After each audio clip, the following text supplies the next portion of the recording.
زیر قدم آج بھی عالم کا خزینہ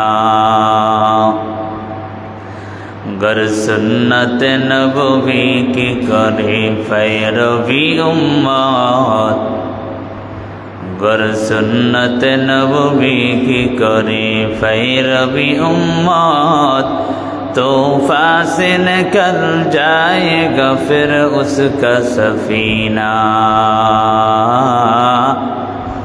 طوفان سے نکل جائے گا پھر اس کا سفینہ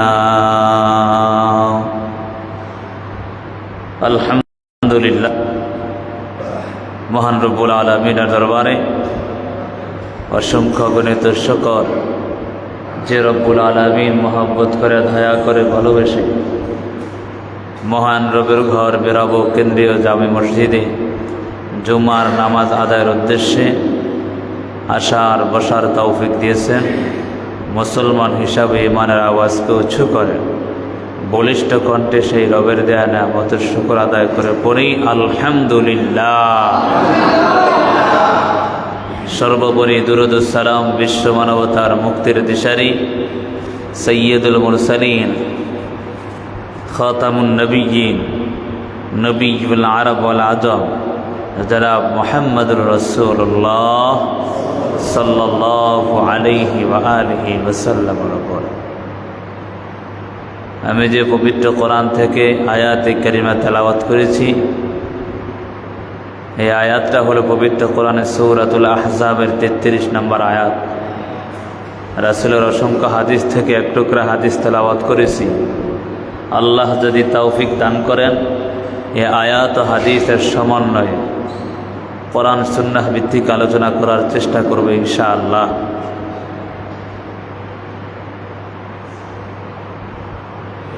আজকে আমাদের আলোচনার মূল বিষয়বস্তু হলো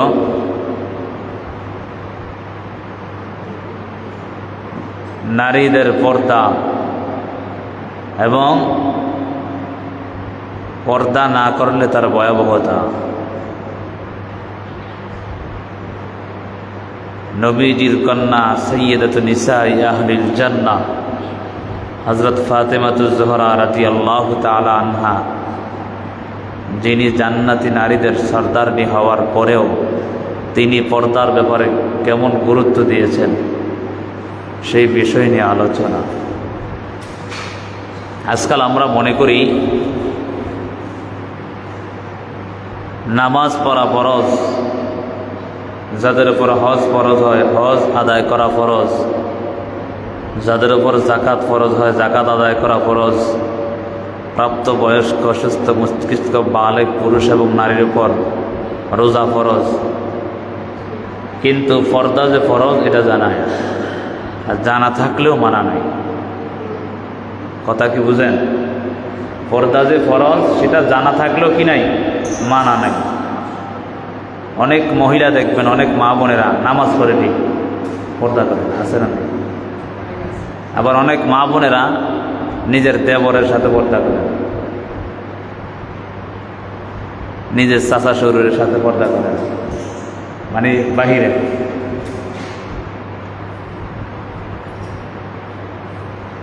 তো এই চিন্তাটা করলো না আল্লাহর বান্দা বান্দি, নামাজ যেমন ফরজ পর্দাও তো তেমন ফরজ। নামাজ পড়লাম ঠিক, পর্দা করলাম না, তো এই নামাজ আমার কবুল হয়েছে কিনা তাও তো জানা নাই, ঠিক না? অথচ পর্দার ব্যাপারে বহু সতর্কবাণী আল্লাহ রাসূল দিয়েছেন। পুরুষরা মনে করে শুধু নারীদের জন্যই পর্দা, নাকি? পুরুষরা মনে করে শুধু নারীদের জন্যই পর্দা, তাদের জন্য পর্দা নেই। এজন্য নারীরা বের হয়েছে, তারা তো অন্যায় কাজ করছে, এজন্য সে আর একটু ফুকি দিয়া তাকায়, আসেনি? হ্যাঁ, সে মনে করেছে নারীরাই না পর্দা করবে, বোরকা পরবে, আমার কি দরকার? অথচ এটা না, আপনার নজরকে অবনত রাখার জন্য বলছে আল্লাহ কোরআন, নজরকে হেফাজত করা। জেনার গুনাহ করার জন্য সবচেয়ে সর্বপ্রথম যেই হাতিয়ার সেটা হলো নজর। সেটা কি? কথা বুঝেন না? জেনার গুনাহ করার জন্য সর্বপ্রথম যে হাতিয়ার সেটা হলো কি? নজর। কারণ আপনি চোখে না দেখলে তার প্রতি আকৃষ্ট হবে না, হবে? আচ্ছা বলেন তো, যারা বিবাহ শাদী করে তারা কি মেয়ে দেখে বিবাহ করে নাকি শুইনার কিন্তু বিবাহ করে? হ্যাঁ, দেখে পছন্দ হলে তারপর কথা সামন দিকে আগায়, ঠিক না? তাহলে বোঝা গেল সর্বপ্রথম মূল কারণ হলো নজর। মূল কারণ কি? নজর। নজরকে হেফাজত করলে অন্য জেনার গুনাহ থেকে বাঁচা যাবে। প্রথমে নজরের গুনাহ করা হয়, তারপরে অঙ্গ প্রত্যঙ্গ অর্থাৎ দিলের দ্বারা একটু মনের মধ্যে আগ্রহ জাগে না? নজর দ্বারা যখন দেখা হয় তো দিলের মধ্যে একটা আগ্রহ জাগে, আরে খুব সুন্দর লাগছে। আর হাদিসের মধ্যে আসছে, আমি যে হাদিসটা তেলাওয়াত করেছি, আল মারআতু আওরাতুন ইযা খারাজাত ইস্তাশরাফাহা শাইতান। আল্লাহ রাসূল সাল্লাল্লাহু আলাইহি সাল্লাম বলেন, যখন কোনো নারী রাস্তাঘাটে বের হয় বেপরদাভাবে, তখন শয়তান তাদেরকে, ওই নারীদেরকে উলঙ্গ নারী হিসাবে বিবেচিত করা হয়েছে হাদিসের মধ্যে। ওই উলঙ্গ নারীদেরকে শয়তান পুরুষের কাছে সুন্দর রূপে ধারণ করে, যদিও সে কালো। বুঝেন নাই কথা? যদি কোনো বেগানা নারী রাস্তাঘাটে বেপরদায় বের হয়, তাদের ব্যাপারে হাদিসে আসছে উলঙ্গ নারী। কিছু নারী, কারণ হাদিসের মধ্যে আসছে শেষ জমানায় নারীরা পোশাক পরলেও তারপর তাকে উলঙ্গ ধরা হবে। কথা কয় না, ঠিক না? কারণ তারা যে পোশাক পরবে, এই পোশাকে বোঝাই যায় তার যে শরীরের অঙ্গ গঠন। কথা কয় না, ঠিক না? সেই হিসাবে হাদিসের ব্যাখ্যা করতে গিয়ে মুহাদ্দিসিনে কেরাম বলেন এবং রাসূলুল্লাহ সাল্লাল্লাহু আলাইহি ওয়াসাল্লাম সরাসরি বলেন, শেষ জামানায় নারীরা পোশাক পরার পরেও কি থাকবে? উলঙ্গ ধরা হবে। তাহলে বোঝা গেল। আর হাদিসের মধ্যে যেই কথাটা আমি বলেছিলাম, রাসূলুল্লাহ সাল্লাল্লাহু আলাইহি ওয়াসাল্লাম হাদিস বলেছেন, যখন কোনো বেগানা নারী বেপরদাভাবে রাস্তাঘাটে বের হয়, তখন ওই উলঙ্গ নারীদেরকে শয়তান পুরুষের সামনে সৌন্দর্য রূপ ধারণ করে। আর তখন এই কোনো পুরুষ ওই নারীর দিকে আকৃষ্ট হয়। আকৃষ্ট হওয়ার পর ওই নারী যদি কালো হয়, কুষ্ঠীয় হয়, তারপরও তার সুন্দরী স্ত্রী তার থেকে খারাপ হয়ে যায়। কথা বুঝাইতে পারি নাই? বলে বুঝলে এখন না বুঝি নাকি? ওই নারী, বেগানা নারী যদিও কুষ্ঠী হয়, যদিও খারাপ হয়, তারপরেও ওই বেগানা নারী তার কাছে সৌন্দর্য মনে হয়, আর তার নারী তার কাছে অসৌন্দর্য মনে হয়। এটা হলো শয়তান। এটা কার কাজ? এজন্যই নজরকে হেফাজত করা। এজন্যই নজরকে কি করা? হেফাজত করা। মুসলমানের সন্তান, মুসলমান আজকে নামাজ পড়ে ঠিক, রোজা রাখে ঠিক, যাকাত আদায় করে ঠিক, রমাজান মাসে রোজা রাখে, হজ ফরজ হলে হজও আদায় করে, কিন্তু পর্দা যে করতে হবে তার স্ত্রীকে, তার সন্তানকে, তার বোনকে, তার মাকে, এই খেয়ালটাই তার মধ্যে নেই। কথা কয় না, ঠিক না? হ্যাঁ, এটাকে একবারে সামথিং বিষয় মনে করে, একবারে নর্মাল বিষয়। কি বিষয়? নর্মাল বিষয় মনে করে। দেবরের সাথে দেখা করে, কি হয়েছে ভাই? মানুষ ভাই হইতো, কি হয়েছে দেবরের সাথে দেখা করে? পাড়ার বাড়ির পাশের বাড়ির চাচার সাথে দেখা করে, পাশের বাড়ির চাচা, তা চাচাই তো বাপের সমান, কি হয়েছে? মাঝে মাঝে চাচায় ভাতিজা বউরে নিয়ে ভাগে, আসে না নাই? কথা কয় না, আসেনি? এই জন্যই কি দেখেন না, বুড়াগো মনেও কত শখ, খবরে কি পান নাই? বুড়াগো মনেও কত শখ।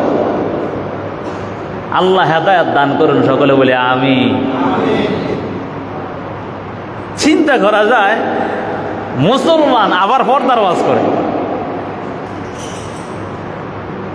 নির্বাচনের আগে পর্দার ওয়াজ করছে।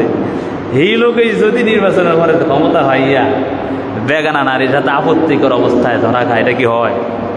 হ্যাঁ, আল্লাহ হেদায়েত দান করুন সকলে বলে আমিন।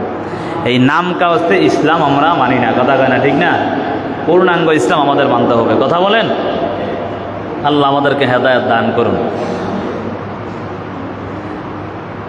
ইসলামের দল যদি নামধারী দাবি কইরা ইসলামের বেখালাপ কাজ করে, এটা কখনো পশ্চিমকালও বরদাস্ত করা আমাদের জন্য সম্ভব না। কথা বলেন, ঠিক? তবে আলহামদুলিল্লাহ বহিষ্কার করছে, জন্য ভালো হয়েছে। কিন্তু এই কাজ করা যাবে না। মূল কথা হলো তাদের মধ্যে আল্লাহর ভয় নাই। কি নাই? তাদের মধ্যে আল্লাহর ভয় নাই। যদি ভয় থাকতো, মুসলমানের সন্তান কিভাবে বেগানা নারীর সাথে কথা বলে? এজন্য আগে আপনাকে সতর্ক হতে হবে। আপনার দায়িত্ব আপনি অর্জন করতে রাখতে ঠিকমতো আদায় করতে হবে। আপনার দায়িত্ব আপনি ঠিকমতো আদায় করতে হবে। কঠিন হাসরের ময়দানে রব্বে কারীম আল্লাহ তাআলা আপনাকে প্রশ্ন করবেন আপনার দায়িত্বের ব্যাপারে।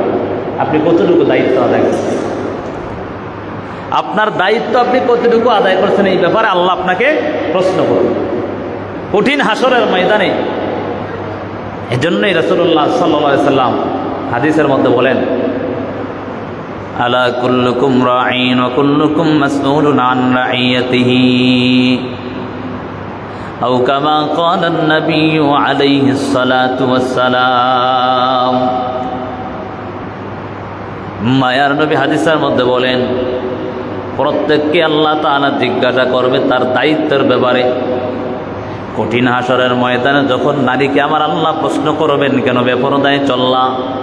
ওই নারী তার বিরুদ্ধে সাক্ষী দিবে, তার আদরের স্বামীর বিরুদ্ধে সাক্ষী দিবে, ও আল্লাহ, আমার স্বামী থাকা সত্ত্বেও আমি পর্দা করতে পারি না। আমার স্বামী আমাকে পর্দা করার জন্য একবারও বলে নাই। আমার স্বামী আরো বলছে, তোমার চাচা শ্বশুর কিছুই হবে না, তার সাথে দেখা করো, মোলাকাত করো, কোনো সমস্যা নাই। আমার স্বামী আমাকে বলে, তোমার ভাই তো দেবর, তো তোমার ভাই, তার সাথে দেখা করো, কোনো সমস্যা নাই। আমার স্বামী আমার নিজেই বলে, পাড়ার প্রতিবেশী চাচাই তো দেখা করো, কোনো সমস্যা নাই। আমার স্বামী আমার বলে যে তোমার পাড়া প্রতিবেশী অন্য ভাই, তোমার দেখা করলে কোনো সমস্যা নাই। ও আল্লাহ, আগে আমার স্বামীকে প্রশ্ন করেন, তারপর আমাকে প্রশ্ন করবেন। যদি স্বামী তার জবাব দিতে পারে, তারপর আমি আমার জবাব দেব। কন্যা সন্তানকে যখন প্রশ্ন করবে আমার আল্লাহ তাআলা প্রশ্ন করবে, হে কন্যা সন্তান, তুমি কেন বেপরদায় চললা? কন্যা সন্তান ডাক দিবে, আল্লাহ, আমার ভাই ছিল, আমার ভাই আমাকে পর্দা করায় না। আমার বাবা ছিল, আমাকে পর্দা করায় না। যদি মাকে প্রশ্ন করে, মা বলবে, আমার সন্তান ছিল, আমাকে পর্দার জন্য আগ্রহ জাগায় না। আমার সন্তান আমাকে পর্দা করার জন্য উদ্বুদ্ধ করে না। আমার সন্তান আমাকে পর্দা করার জন্য এমন ব্যবস্থা করে দেয় না। যখন এমনভাবে বিরুদ্ধে সাক্ষী দেওয়া আরম্ভ করে দিবে, ওই সময় শুধু আফসোস করে বলবা, হায় হায়, তাদের ভালোর জন্যই তো এত কিছু করলাম। ঠিক না? হ্যাঁ, তবে আবার কিছু কিছু নারী আছে, যদি স্বামী বলে, এই তার সাথে দেখা করো না, তখন তার গা জ্বলে। কথা কয় না? ঠিক নি? আর কিছু কিছু নারী দেখবেন, নিজের স্বামীর সাথে ব্যবহার ভালো করতে ভালো লাগে না, অন্য পাড়ার ভাইয়ার সাথে ব্যবহার খুব সুন্দর করতে খুব ভালোই লাগে, মজাই লাগে। ঠিক না? পাড়ার চাচার সাথে ব্যবহার সুন্দর, নরম নরম ভাষায় কথা বলতে খুব মজাই লাগে। কিন্তু নিজের স্বামীর সাথে, এই গোলামের ঘরের গোলাম, তাড়াতাড়ি খাওয়ান আনস না কেন? দাদা বুঝেন নাই কথা? শুনতে খারাপ শোনা যায়, হ্যাঁ? অথচ নিজের স্বামীর সাথে আচরণ কি পরিমাণ করা দরকার। হাদিসের মধ্যে আসছে, আল্লাহ যদি আল্লাহর পরে কাউকে সিজদা দেওয়ার রাখতেন, তাহলে তার স্বামীকে সিজদা করতেন। চিন্তা করা যায়? আল্লাহ সঠিক বুঝ দান করুন, সকলে বলে আমিন। আমি পবিত্র কোরআনের সূরা আহজাবের 33 নম্বর আয়াত তেলাওয়াত করলাম। ওয়াকারনা ফি বুয়ুতিকুন্না ওয়ালা তাবাররাজনা তাবাররুজাল জাহিলিয়াতিল উলা ওয়া আকিমনাস সালাহ ওয়া আতিনাজ যাকাহ ওয়া আতি'নাল্লাহা ওয়া রাসূলাহ। আল্লাহ বলেন, ও দুনিয়ার মানুষ, ভালো করে বুঝো, ভালো করে শোনো, তোমরা জাহিল যুগের নারীদের মতো নিজেদেরকে প্রদর্শন করবা না। ওয়াকারনা ফি বুয়ুতিকুন্না ওয়ালা তাবাররাজনা তাবাররুজাল জাহিলিয়াতিল উলা। ও নারীর দল, তোমরা বেগানা না পুরুষের সাথে তোমরা জাহিল যুগের নারীদের মতো প্রদর্শন করবা না। যদি তোমরা অন্যায়ভাবে বেগানা নারী, তোমরা যদি বেগানা পুরুষের সাথে পর্দা না করিয়া চলো, কঠিন হাসরের ময়দানে আমার আল্লাহর আযাব তোমরা একটু সহ্য করতে পারবা না। মায়ার নবী একদিন ঘরে বসে বসে কান্না করে মায়ার নবীর কান্না দেখিয়া কন্যা ফাতেমা কেমন যেন চিন্তিত হয়ে যায়। কারণ কন্যা সন্তানরা বেশিরভাগ বাবার ভক্ত হয়, যার কারণে বাবার কান্না দেখিয়া মায়ার নবীর সন্তান কন্যা সহ্য করতে পারে নাই। আল্লাহর নবীর কন্যা ডাক দিয়া বলে, আব্বা জান আপনি কেন কান্না করেন? মনে হয় আমার মা খাদিজার কথা স্মরণ হয়েছে। কারণ যেই খাদিজা আপনার দুঃখের দিনে আপনার সফর আপনার সাথী হয়ে ঠিক ছিলেন, যেই খাদিজা আপনার দুঃখের সময় আপনার যেন সহযোদ্ধা হয়েছিলেন, আজকে সেই খাদিজার কথা কি আপনার স্মরণ হয়েছে কিনা? মায়ার নবী ডাক দিয়া বলে, না না, তাহলে কেন মনে হয় আপনার মা বাবার কথা স্মরণ হয়েছে?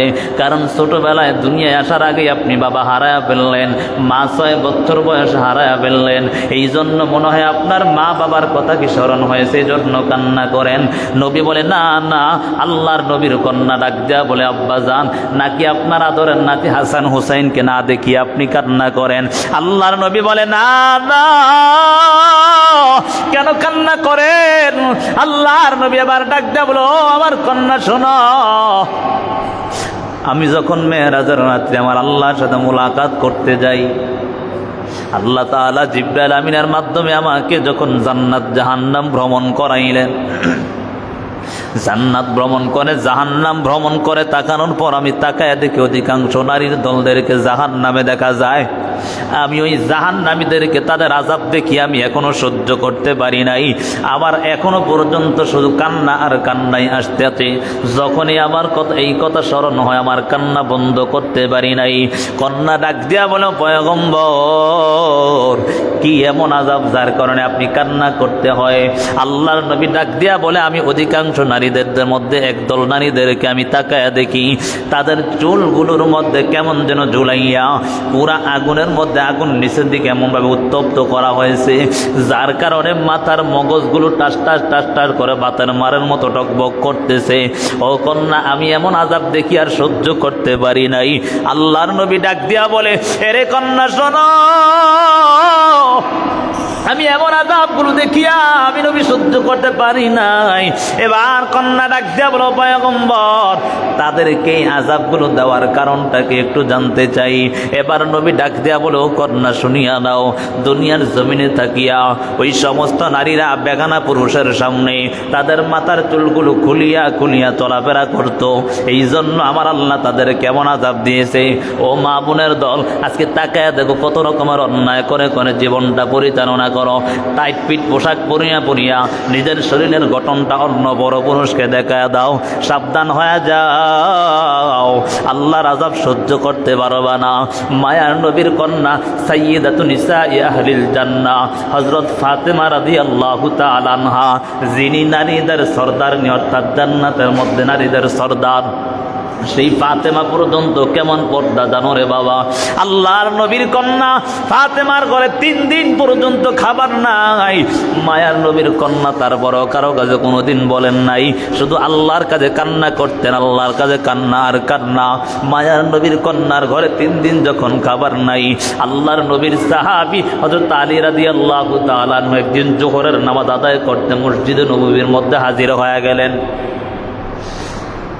আল্লাহর নবীর সাহাবী হযরত আলী রাদিয়াল্লাহু তাআলা একদিন জোহরের নামাজ আদায় করার জন্য মসজিদে নববীর মধ্যে হাজির হয়ে গেলেন।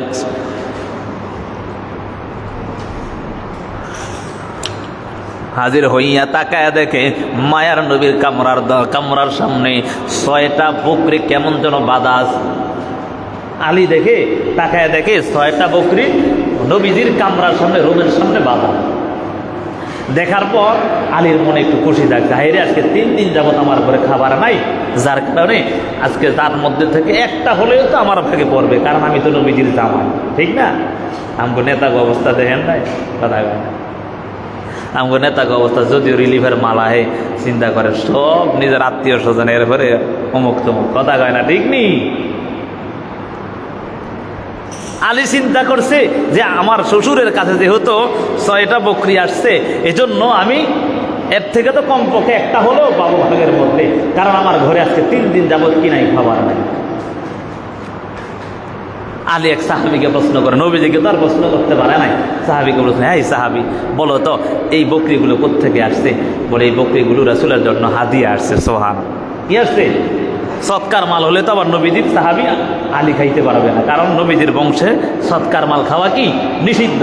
এর জন্য তো সৎকার হলে কি করতে পারবে না, খাইতে পারবে না। তখন প্রশ্ন করছে এটা কি মাল? বা এগুলো হাদিয়া। তাহলে তো ভালোই গেছে। তাড়াতাড়ি বাড়ি গিয়া নিজের আদরের স্ত্রী ডাক দেওয়া, হ্যাঁ আমার আদরের স্ত্রী শোনো, আজকে নবীজির কাছে আমি 6টা বকরি দেখছিলাম, তুমি তাড়াতাড়ি যাও তোমার বাবার থেকে একটা বকরি হলেও নিয়ে আস। জামাই বলছে হয়তো যেতেই হয়, আমগো দেশে জামাই হইলে আধা ঘন্টা ফিরে তাড়াতাড়ি বাপের বাড়িতে নিয়ে আয়, যৌতুক কথা গায় না, ঠিক নেই? হ্যাঁ, আমগো সমাজে নাই, এজন্যই তো বুঝেন না আপনারা, তাহলে ঠিকই বুঝতে। আল্লাহ বুঝার তৌফিক দান করেন সকলে বলি আমি। আমার ছেলেটা লালন পালন করছিলাম এত সুন্দর করে, আপনি কই তো জামাই সুন্দর করে আপনারা দিবেন, বাজার সদাই কইরা দিবেন, হুন্ডা একটা কিনা দিবেন, গাড়ি একটা কিনা দিবেন, আরো কত কিছু কইরা দিবেন, বাড়ি গাড়ি কইরা দিবেন। এটা আপনার জামাই, তো আপনার মেয়েই তো থাকবো, কি হয়েছে আপনি দিবেন? কথা গায় না, আসেনি? হ্যাঁ, নাই এমন মুসলমান একটু চিন্তাও করে না, বাবা কত কষ্ট করে সন্তান পায় লালন পালন করে দিচ্ছে, ঠিক না? বাবাই কি ভাইছে, তুমি তো ঠিকই তার মেয়েটা নিয়ে আসছো। কন্যা ফাতেমারে পাঠাইছে, তাড়াতাড়ি শ্বশুরের কাছে তাড়াতাড়ি যাও। নবীজির দরওয়াজার সামনে এমনি কথা আগে একটু আওয়াজ দিছে। নবীজি আম্মাজান আয়েশা সিদ্দিকা বলেন, রেওয়ায়েত হাদিসের মধ্যে আসছে, নবীজির গায়ে ছিল ইয়ামানি একটা শাল ছিল, চাদর ছিল। ইয়ামানি চাদর কিন্তু এখন অনেক দাম, জানেন তো? সেই ইয়ামানির শালটা নবীজির গায়ে ছিল। তো নবীজিতে এমনি সুষম দেহের অধিকারী, আরো সৌন্দর্য। নবীজির গায়ে যখন ইয়ামানি চাদরটা ছিল এত সুন্দর দেখা যাচ্ছে, তো নবীজি আর আম্মাজান আয়েশা দুজন খুশ আলাপ করতেছে, অর্থাৎ সুন্দর আলাপ করতেছে, স্বামী স্ত্রী আলাপ করে না।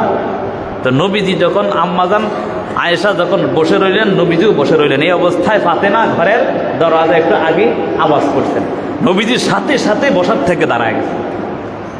দাঁড়ানোর কারণে নবীজির শরীর মোবারক থেকে ইয়ামানি চাদরটা নিচে পড়ে গেছে। আম্মাজান আয়েশা বলে, ইয়া রাসূলুল্লাহ, আপনি তো বলছেন তাড়াহুড়া হলো শয়তানের কাজ, আপনি এত তাড়াহুড়া করলেন? নবীজির চোখের পানি ছেড়ে দিয়েছে। কি ছেড়ে দিল? চোখের পানি ছেড়ে। আল্লাহর নবী বলে, এরে আয়েশা, তুমি কি জানো আমি কেন তাড়াহুড়া করলাম? আমার ঘরের দরওয়াজায় যখন আওয়াজ শুনলাম, এটা আমি আমার পরিচিত আওয়াজ, কেমন যেন ফাতেমার আওয়াজ শুনতে পাই। সুবহানাল্লাহ। কারণ মায়ার নবী এত ভালোবাসতেন জানো, যেই মায়ার নবী কোথাও যাইতে হলে আগে ফাতেমার কাছে গিয়ে একবার ফাতেমার সাথে মোলাকাত করে তারপর কোথাও যাইতেন। আবার যখন বাস সফর থেকে ফিরে আসতেন, আগে ফাতেমার ঘরে গিয়া ফাতেমার সাথে এবং আদরের নাতিদের সাথে মোলাকাত করে আসতেন। ঘরের দরওয়াজা খুলে তাকায় দেখে কেমন যেন 3 দিনের ক্ষুধার্ত সন্তান, অনাহার চেহারাটা কেমন যেন শুকায় গেছে। আল্লাহর নবী ডাক দিয়া বলে, রে ফাতেমা, বলো এমন সময় কেন তুমি আমার দরওয়াজার সামনে হাজির? এবার কন্যা ফাতেমা কেমন যেন জীর্ণ শীর্ণ হয়ে ডাক দেয়, আব্বাজান, আজকে 3 দিন যাবত আমার ঘরে খাবার নাই, আপনার জামাই আমাকে পাঠাইছে, আপনার ঘরে নাকি 6টা বকরি আসছে হাদিয়ার জন্য, যদি আপনি আমাদেরকে দিতেন একটা বকরি। নবী আমার ডাক দেয়া বলে, রে কন্যা, নবী চোখের পানি ছেড়ে ছেড়ে ডাক দেয়া বলে, রে কন্যা, আজকে 3 দিন যাবত অনাহার, আমি একটা বারের জন্য জানতেও পারলাম না। ও কন্যা শোনো, তবে তুমি যদি আমার কাছে বকরি চাইছো আমি দিব, কোনো বাধা নাই।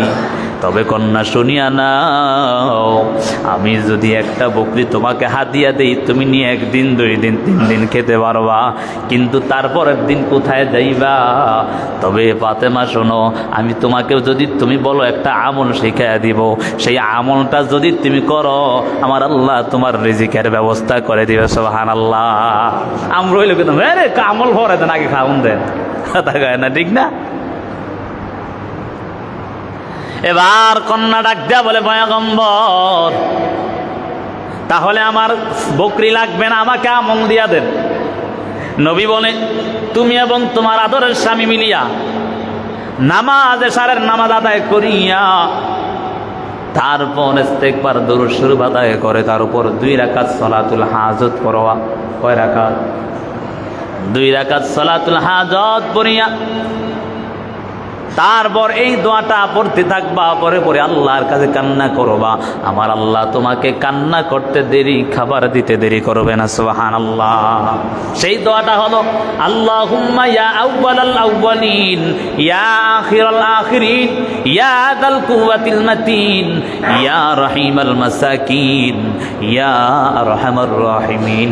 যেই বান্দা বান্দি ইশারের নামাজ আদায় করার পর তারপর 2 রাকাত সালাতুল হাজত নামাজ আদায় করিয়া 2টা হাত উঠাইয়া মালিকের দিকে তাকায় তাকায় বলবে আল্লাহুম্মা ইয়া আউয়ালাল আউয়ালিন ইয়া আখিরাল আখিরিন ইয়া যাল কুওয়াতিল মাতিন ইয়া রহিমাল মাসাকিন ইয়া আরহামার রাহিমিন। মায়ার নবী বলেন আল্লাহর কাছে চাইতে দেরি হবে, আল্লাহ খাবার দিতে দেরি করবেন না। সুবহানাল্লাহ। বলে আমরা চাইলেও পাই না, আমরা চাইতে চাওয়ার মতো চাইতে পারি না। কথা কয় না? ঠিক না? আল্লাহর নবীর কন্যা দৌড়ে চলে গেল, আমল নিয়ে দৌড়ে বাসায় দিয়ে। হায় হায়, আলী তো তাকায় আছে, তাড়াতাড়ি চুলার মধ্যে পানি বসাইছে, এখন আসবে, তারপর কি করবে? বকরি জবাই করে খাইটা তাড়াতাড়ি বসাবে। তাকায় দেখে দূর থেকে কন্যার হাতটা খালি দেখা যায়, আদরের স্ত্রীর হাত খালি। এবার দেখেন স্বামী কেমন হতে পারে, আমার আপনার শিক্ষা নেওয়া দরকার। সেই স্বামী চিন্তা করে, আরে মনে হয় ফাতেমা মনে হয় বুঝাইয়া বলতে পারে না নবীর, কি কয়? আর আমরা ওইটা বললাম, দেখছো তো অবস্থা, বাবার কাছে গেছে, এর বড় বাবা দেয় না, তারা তাড়াতাড়ি বাইর কর করতে। ঠিক না? এবার আসার পর আবার চিন্তা করে, মনে হয় নবীজি কাউকে দিয়া দিছে, এই জন্য ফাতেমা গিয়া পায়, মানে তারপরেও দোষ দেয় না। পয়গম্বরের জামাতা আলী ডাক দিয়া বলে, হেরে কন্যা বলো, হেরে নবীর কন্যা বলো, তুমি কি নবীজির কাছে বলতে পারছো নাকি নবী অন্য কাউকে দিয়া দিছে? বলে না না, নবীর কাছে যাওয়ার পর নবী আমাকে আমল শিখিয়ে দিতে 5টা বাক্য পড়িয়া যদি এশারের নামাজ আদায় করার পর সালাতুল হাজতের 2 রাকাত নামাজ আদায় করে, তারপর 5টা বাক্য পড়ে মুনাজাত করে, আমার আল্লাহ তার রিজিকের অভাব দূর করে দেয়, রিজিক তাকে কুদরতিভাবে ব্যবস্থা করে দেয়। সুবহানাল্লাহ। আলী বলে, রে আমার স্ত্রী, তুমি বড় বুদ্ধিমান, তুমি খাবার না এনে তুমি আমল নিয়ে আসছো, এটার দ্বারা আমার দুনিয়াতেও উপকার, আখিরাতেও আমার জন্য উপকার হয়ে গেল। আল্লাহর নবীর কন্যা ফাতেমা হঠাৎ কয়েকদিন অসুস্থ হয়ে গেল। রমাজান মাস, রমাজান মাসে মায়ার নবী অসুস্থ, মায়ার নবীর কন্যা অসুস্থ। কেউ কেউ বলে নবীজি চলে যাওয়ার 6 মাস পরে কন্যা ফাতেমা দুনিয়া থেকে বিদায় নিল। আল্লাহর নবীর কন্যা অসুস্থ।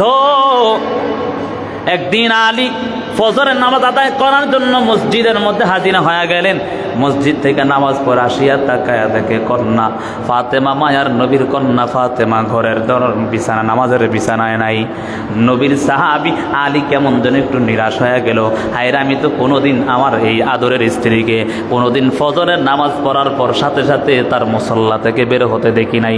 ইশরাকের নামাজ, কোরআন তেলাওয়াত করে, তারপর সে তার ব্যক্তিগত কাজ করে, অথচ আজকে তাকায় দেখি ইশরাকের নামাজও পড়ে না, কেমন যেন ওই যে ইশরাকের নামাজ, কোরআন কিছুই তেলাওয়াত করে না।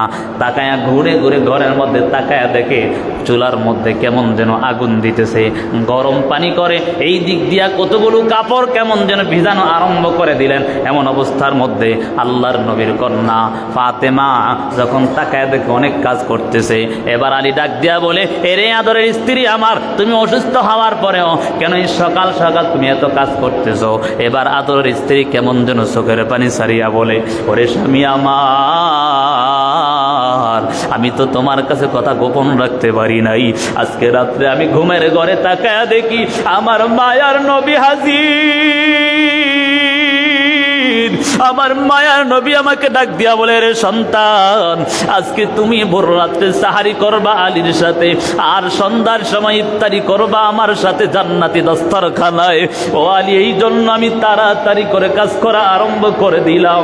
আমি আজকে যদি দুনিয়া থেকে বিদায় নিয়ে চলে যাই তাহলে তোমার মনে হয় বড় কষ্ট হয়ে যাবে।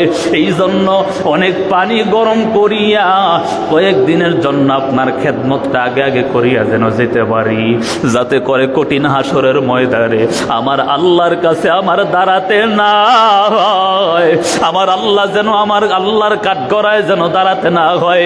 আরে যদি আমার আল্লাহ আমারে প্রশ্ন করে তোমার স্বামীর খেদমত কতটুকু করলা, এই জন্য ও আলী আমি তাড়াতাড়ি করে তোমার পোশাকগুলো আগে আগে ধৌত করতেছি, আমার সন্তান ওই সন্তানগুলোর পোশাকগুলো ধৌত করে দিতেছি, আর খাবার একটু বেশি করে বানাইয়া দেই, যাতে করে তুমি 4-5টা দিন পর্যন্ত খাবার খাইয়া শোক পালন করতে পারো।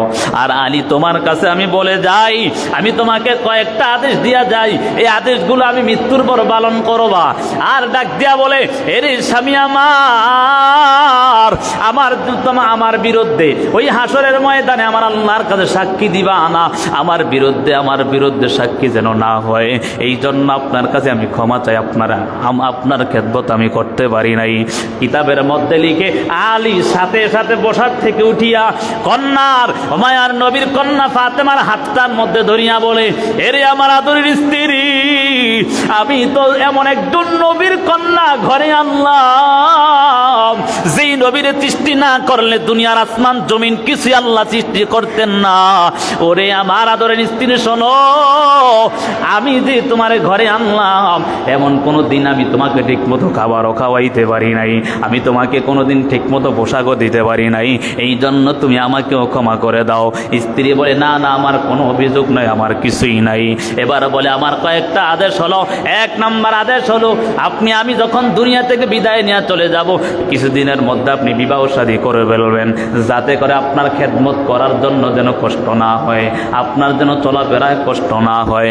2 নম্বর আরেকটা আদেশ, আমার 2টা আদরের সন্তান হাসান হুসাইনের প্রতি আপনি নজর রাখবেন, তারা যেন এতিম হইয়া ওই রাস্তার মধ্যে যেন না ঘুরে, মা হারায় যেন না ঘুরে, এই জন্য আমার সন্তানগুলোর দিকে আপনি নজর রাখবেন।